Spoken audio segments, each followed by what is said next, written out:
and welcome to the United Stand. This is your Manchester United transfer news daily where we talk about all the latest United news and give it that real fan opinion, and it's a packed show this Friday morning. I'm also very glad to hear that my little story at the start of the Manchester United versus Reading preview is doing well. Always like to please. You can watch that on the preview from last night. But let's crack on with the transfer show. Also, we'll be covering Football Index, link in the video description, some interesting things there. But Eriksen and James Maddison, Christian Eriksen at Spurs, James Maddison at Leicester. We'll also be talking about Timo Bernhard. Looks like he's going to be leaving. Also, Skriniar, interesting developments around him. Eric Bailly and Paul Pogba as well. But let's start off with Eriksen. Now, the story that I read, I think it was caught offside. I saw it through numerous outlets yesterday. Pochettino, if he's going to be the next Manchester United manager, don't forget to watch that story I did last night about Solskjaer and whether he should be the manager or not.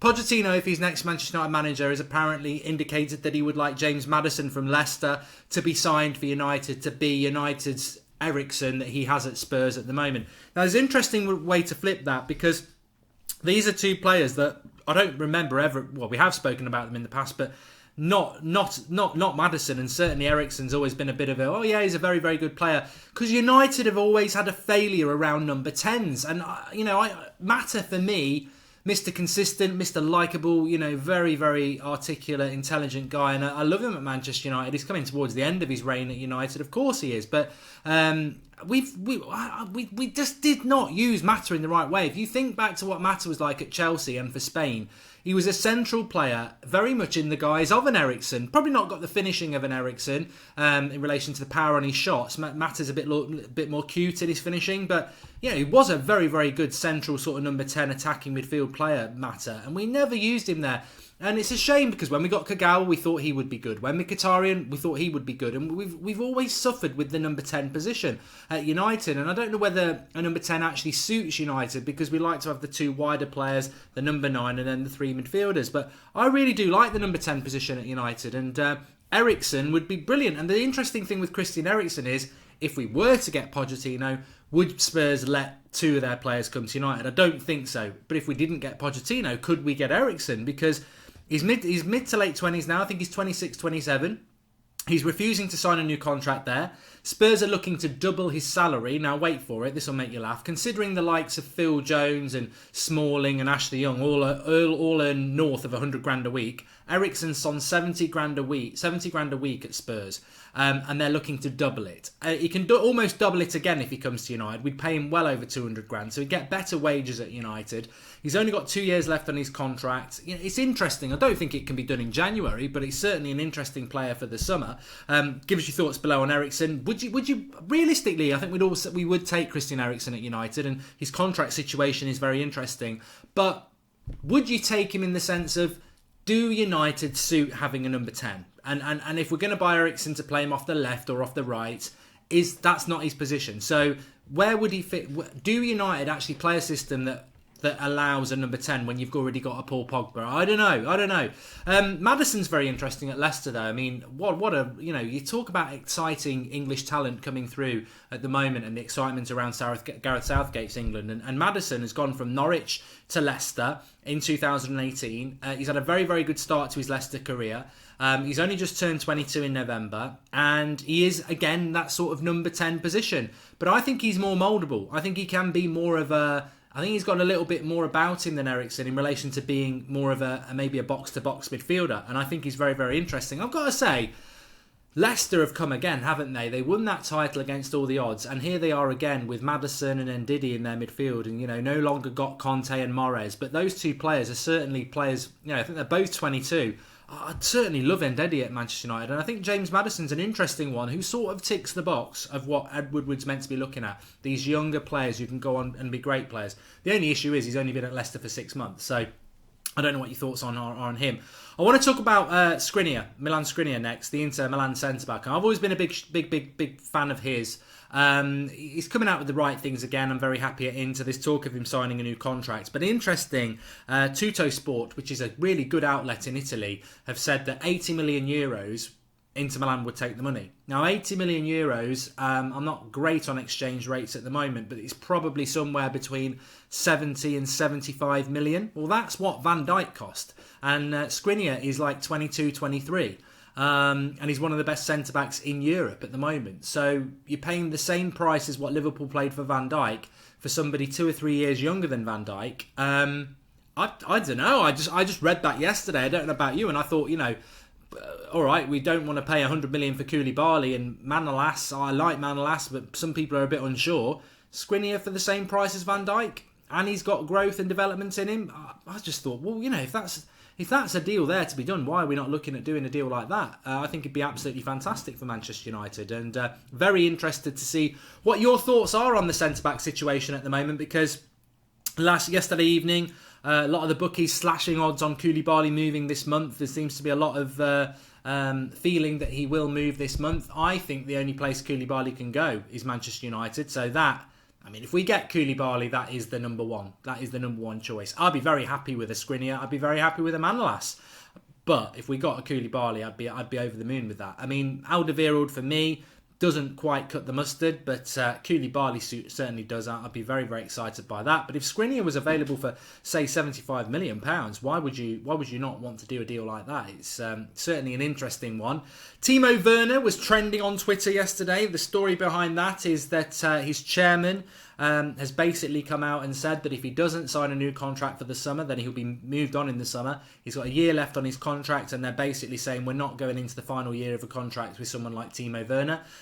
If he doesn't sign the new contract, he'll be sold in the summer, and we'll take what we can get for him, which is probably going to be, I would say, £35-40 million, get you Timo Werner. Well, Liverpool fans are very excited. Obviously, they think they're going to win the league, and they think that Timo Werner would 100% go to them. And I think Liverpool think they're getting every decent player from Germany because of Jurgen Klopp. Well, it didn't work that way with Pulisic, did it? I think Liverpool fans really did think they were going to get Pulisic, and now they think they're going to get Timo Werner.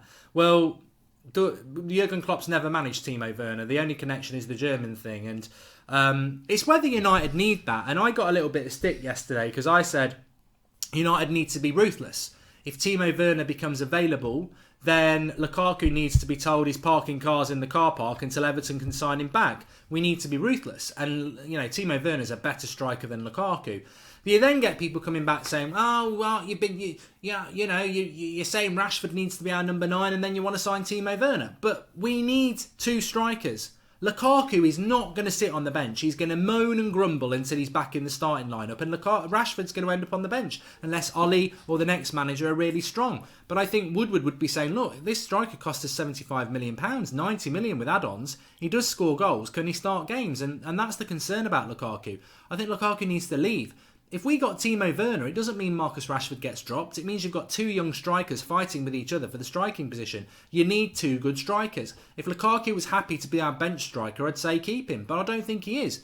Timo Werner is roughly the same age as Marcus Rashford. You could have 2 young players there at Manchester United, 2 of the best young strikers in Europe. So I would definitely do it. And people will say, oh, Werner's not been that good. He had a bad World Cup. He is a very good young striker. He's still got development in him. And for 35-40 million, I'd go for him. Probably going to end up at Bayern Munich, though, because for everybody who thinks we're going to sign him, Bayern Munich do tend to hoover up all the good, decent talent away from Bayern Munich in the German league. And I don't see why that would be any different. But I would go for Timo Werner. Get the comments in below. Let me know what you think about Werner. Is it a good move, a bad move? Or are you happy with Lukaku pushing Rashford out? Or do you think Lukaku would be happy to sit on the bench? I personally think we need another striker because I think Lukaku needs to be moved on. But that's my personal opinion on that one. Interestingly, just want to say about Ed Woodward, he's Mr. Popular again because of what he did with Mourinho and Solskjaer. And just on the Pogba thing, I think obviously Pogba has been touted around by Mino Raiola in the past. Apparently there was a story from August that Barcelona approached United having been told by Mino Raiola that Pogba would be open to a move, and Woodward basically told them to go forth and prosper, that there was no chance, he's the apple of my eye, and Mourinho will be removed before Pogba is. And that's what turned out to happen, and I think that's encouraging. I think we've heard that a few times over the last few months, that Woodward values Martial and Pogba above most players in that squad. And that's good because Mourinho wanted to sell Martial last summer and Woodward wouldn't let him do it. And, I'm sure he wanted to move Pogba out and Woodward wouldn't let it happen. So, the board get a lot of criticism, but I don't think they're stupid on some things. And that's really encouraging. What's a little bit of a concern is Eric Bailly now being linked with Sevilla. I think that look at Eric Bailly's situation, as I said last night. He has a good game against Bournemouth, gets himself sent off, and then misses 3 games at a time when he should have been pinning down that position against Lindelof. And I just wonder with Eric Bailly, I don't know what you lot think, if it's starting to go down that road where he's going to be one of them players that goes and we'll look back and go, he could have been the player. He could have been that player that we wanted at United, and he could have been really good for us, but it just hasn't worked out. He's had injuries. When he's got in the team, he gets red cards, and maybe it's just not going to work out. And maybe he's had enough as well. It's not been the best 2 years for him at Manchester United, really. A good first year, but the second year, and he's into season 3 now, halfway through season 3, so 2.5 years, and it's just not working out. What are your thoughts on Eric Bailly? Can he turn it around at United, or do you think he's looking to get a move away from United? I think it's quite an interesting one to see what's going to happen with him at Manchester United in the future, because I just don't know. I just don't know where it could work out for him, but. I still think, there's still a little bit of people saying, well, we're not going to do any transfer business with Manchester United in this transfer window. It's very, very early. It's January the 4th. It's very early, and we will do business. And I'm convinced of it, because I think, as I've said so many times, we've got to do business in this transfer window, because ultimately I still look at that squad and see 6 or 7 players that need moving out, and I see 4 or 5 players that need to come in. I don't think you can do more than 6 deals in a summer anyway. So any deals we can do now would be absolutely fantastic for us. Talking of deals, Football Index, link in the video description. Lots of people starting to get involved in this. There are forums out there, the Football Index forum, where you can chat away with people and get your little tips. Effectively, it is the stock index, stock market for football players, where you can buy stock shares in players and watch them grow and make yourself a little bit of money. I mean, to be honest with you, let me just show you mine. I've been doing it for a few weeks, and already I'm just under £100 in profit in a few weeks' time, and not massively doing anything as well. Some people buy and sell. I don't. I just buy my players and look as a long-term investor. I think you can make more money by just buying them and getting them out quick when you make your profit. I mean, that'll go over £100 profit today, no worries, because I'm buying up United players. They're the positivity players at the moment. I mean, Rashford's price just keeps going up and up and up. But my tip of the day, I'm just going to do it now. Put your money where your mouth is, Goldbridge. Tahith Chong. If you look at him at the moment, he's £3.16 a share. Over the last month, he's gone from under £2 a share up to just over £3 a share. I'm going to buy myself 5 shares in him. So, in fact, let's make it around just over 20 quid. I'll buy and put myself 7 shares into Heath Chong. I'm confident that his price will go up, because I think he's going to play against Reading at the weekend. Also the same for Mason Greenwood, but I've already got him in my portfolio. But Koulibaly, as you can see in the top 200, his price. Timo Werner, another one, his price is starting to go up. The price will go up if they're involved in transfer stories and how well they're doing on the pitch as well. I mean, look at Jadon Sancho. His price is rocketed. I wish I'd got on him a month ago, because his price over the last month, I mean, look at that.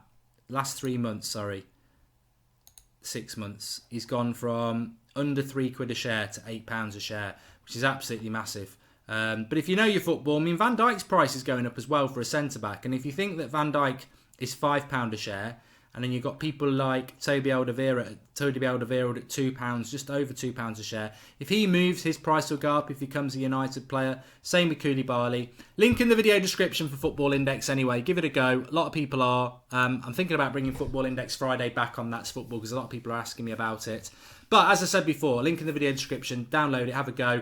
Especially during the transfer window, there's lots and lots of gains to be made, because lots of prices are going up because of all the transfer news. And there's lots of games as well where the price will go up. And as I said, if you buy yourself £20 worth of shares into Heath Chong, then and his price goes up, and then you sell it and you make yourself 25 quid and buy it into somebody else, or even if the price drops down, you're not going to lose your 20 quid. You'll see it dropping, and then you can sell those shares and buy somebody who's gone the way up. So, as I said, it's like FIFA Ultimate Team, but with real money, where you can actually, buy players and watch their value go up and then sell them or make investments. Like I said, I think your minimum you need to go in with is about 20 quid, just so you can get some decent shares in players. But give it a go, have a go, link in the video description.